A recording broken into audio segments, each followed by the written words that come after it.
परभणी जिल्ह्यामध्ये विविध आंदोलनाच्या पार्श्वभूमीवर 31 जानेवारीपर्यंत कलम 37 लागू, कायदा सुव्यवस्था अबाधित ठेवण्यासाठी जिल्हाधिकारी रघुनाथ गावडे यांचा आदेश।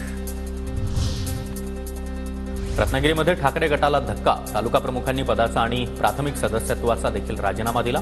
राजीनाम्यानंतर प्रदीप साळवी एकनाथ शिंदे यांच्या शिवसेनेमध्ये प्रवेश करणार असल्याची चर्चा। अभिनेता सैफ अली खानचं घर विद्युत रोषणाईनं उजळलं, सैफची सुरक्षा देखील वाढवली, तसंच इमारतीमध्ये सीसीटीव्ही देखील लावण्यात आले।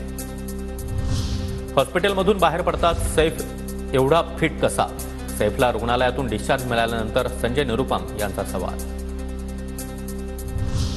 स्थानिक स्वराज्य संस्थांच्या निवडणूक याचिकांवरील सुनावणी 28 जानेवारीपर्यंत लांबणीवर।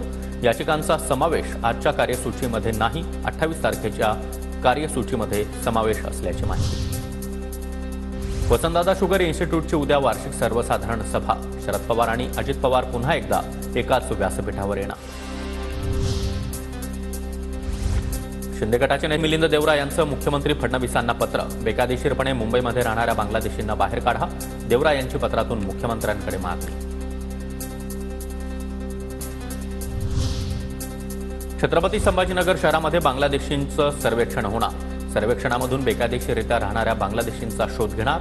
छत्रपती संभाजीनगरचे पालकमंत्री संजय शिरसाट यांची माहिती। टोरेस गैरव्यवहार प्रकरणी 9 परदेशी आरोपींविरोधात ब्ल्यू कॉर्नर नोटीस।